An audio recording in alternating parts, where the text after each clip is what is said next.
Welcome to the entrance test. In this video, we will learn how to solve this question, and the question is Golgi apparatus is concerned with option A excretion, option B secretion, option C ATP synthesis, option D RNA synthesis.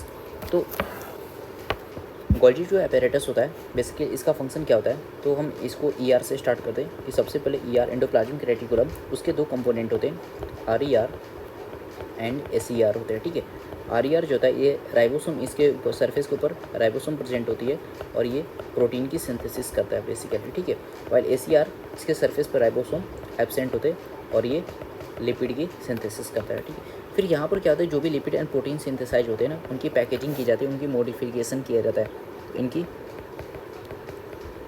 Modification करते हैं and फिर packaging किया जाता है। ठीक है, modification में हम करते क्या है कि इनमें कार्बोहाइड्रेट पार्ट को अटैच करते हैं और इसे हम फॉर्मेशन करते हैं कि इसका ग्लाइकोप्रोटीन एंड ग्लाइको लिपिड का फॉर्मेशन कर दिया जाता है। ठीक है, ग्लाइकोलिपिड एंड ग्लाइकोप्रोटीन बनते हैं, उन ग्लाइकोलिपिड एंड ग्लाइकोप्रोटीन को हम सेक्रेटरी वेसाइकल्स में कहते हैं पैकेजिंग करते हैं इनटू सेक्रेटरी वेसाइकल्स एंड उन सेक्रेटरी वेसाइकल्स को जगह जगह पर जहाँ भी जरूरत पड़ती है, वेयर एवर रिक्वायर्ड, वहाँ पर क्या कहते हैं सिक्रीट कर दिया जाता है, उसका सिक्रीशन कर दिया था, उसको जहाँ भी रिक्वायर्ड होता है उसको सिक्रीट मतलब कि भेज दिया जाता है या फिर सेल से बाहर चला। यूजफुल मटेरियल जब सेल से बाहर जाता है तो सिक्रीशन,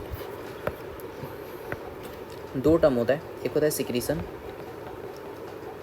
और एक होता है एक्सक्रीशन। ठीक है, जब सेल से वेस्टफुल मटेरियल बाहर निकलता है, वेस्टफुल मटेरियल जब सेल से बाहर निकलेगा तो उसको हम एक्सक्रीशन कहेंगे, और जब यूजफुल मटेरियल सेल से बाहर जाता है तो उसे हम सिक्रीशन करते हैं। यहाँ पर ग्लाइकोलिपिड ग्लाइकोप्रोटीन जाते हैं, यूजफुल मटेरियल सेल से बाहर जा रहा है, इसे हम क्या करते हैं सिक्रीशन कर देते हैं। ठीक है, और इसके अंदर जो इंपॉर्टेंट जो रोल होता है ग्लाइकोलिपिड ग्लाइकोप्रोटीन का फॉर्मेशन, सेक्रेटरी वेसाइकल्स के अंदर वो इनको करना, फिर सिक्रीट करना, इन सब में किसका रोल होता है, इन सब में गोल्जी apparatus का रोल होता है, गोल्जी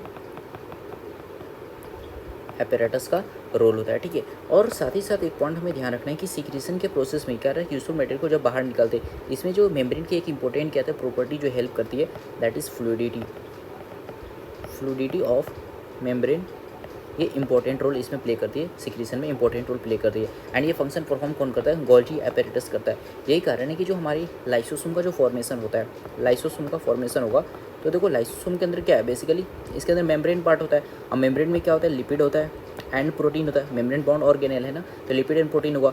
लिपिड कौन बनाएगा, SER बनाएगा, प्रोटीन कौन बनाएगा, RER बनाता है। ठीक है, फिर इनकी पैकेजिंग होती है एंड सिक्रीशन होता है, ऐसे कुछ होता है। ठीक है, ये चीज़ होती है। तो यही कहा जाता है कि lysosome this is a membrane bond organelle that is form as result of packaging in Golgi apparatus। क्यों वो पैकेजिंग हो रही है, सिक्रीशन हो रहा है, ये सारे फंक्शन कौन कर रहा है, गोल्जी apparatus कर रहा है। बट वही लिपिड प्रोटीन सिंथेसाइज कौन किया, एंडोप्लाज्मिक रेटिकुलम ने किया। सो इनका एक फंक्शन रेगुलेटेड होता है, कोऑर्डिनेटेड वे में था। Endoplasmic reticulum, Golgi apparatus, lysosome, सब कोऑर्डिनेटेड वे में वर्क करते हैं ना, that's why they are also the part of the endomembrane system. तो इन किसका पार्ट होते हैं, इंडो मेम्ब्रेन सिस्टम का पार्ट होता है, ये बेसिकली इंडो मेम्ब्रेन सिस्टम का पार्ट होते हैं। ठीक है, ATP की सिंथेसिस कहाँ पे होती है, तो देखो जो ATP की सिंथेसिस होती है वो माइटोकॉन्ड्रिया में भी होती है एंड क्लोरोप्लास्ट में भी होती है। ठीक है, ATP सिंथेसिस माइटोकॉन्ड्रिया में भी होती है एंड क्लोरोप्लास्ट में भी होती है। माइटोकॉन्ड्रिया के अंदर होता है तो उसे हम कहते हैं ऑक्सीडेटिव फॉस्फोराइलेशन। ठीक है, और क्लोरोप्लास्ट में अगर हो रहा है तो उसे हम कहते हैं फोटो फॉस्फोराइलेशन। एनिमल सेल्स में अगर देखेंगे तो क्या होगा, ऑक्सीडेटिव ओनली होगा ना, क्लोरोप्लास्ट तो है नहीं, बट प्लांट में फोटो फॉस्फोराइलेशन ऑक्सीडेटिव दोनों होता है। ठीक है, phosphorylation means ATP formation, ADP IP से ATP का फॉर्मेशन। और अगर हम RNA सिंथेसिस की बात करें तो RNA की सिंथेसिस कहाँ होती है, तो ऑब्वियस सी बात है न्यूक्लियस में होती है, जहाँ पर हमारा जेनेटिक मटेरियल होता है, DNA होता है वहाँ पर, और DNA से RNA का फॉर्मेशन होता है, और इस हम प्रोसेस को क्या कहते हैं, ट्रांसक्रिप्शन कहते हैं, ऐसे हम ट्रांसक्रिप्शन कहा जाता है। ठीक है, और ये प्रोसेस कहाँ पे होता है, न्यूक्लियस में होता है। कहाँ होता है, न्यूक्लियस में होता है। ठीक है, न्यूक्लियस में एक इंपॉर्टेंट स्ट्रक्चर होती है, न्यूक्लियस में एक इंपॉर्टेंट स्ट्रक्चर होती है जिसे हम न्यूक्लियोलस कहते हैं, और ये न्यूक्लियोलस होता है स्पेशली rRNA का, दैट इज राइबोसोमल RNA का फॉर्मेशन करते हैं। दैट्स व्हाई न्यूक्लियोलस को राइबोसोमल RNA की फैक्ट्री भी कहा जाता है, this is the factory of the ribosomal RNA।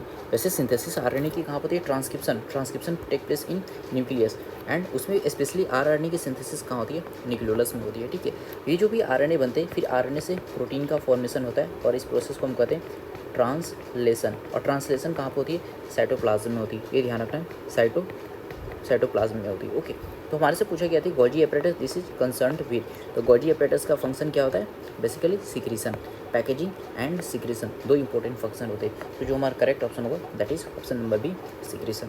Thank you for watching this video. Keep visiting our platform interestest.online for such interesting videos.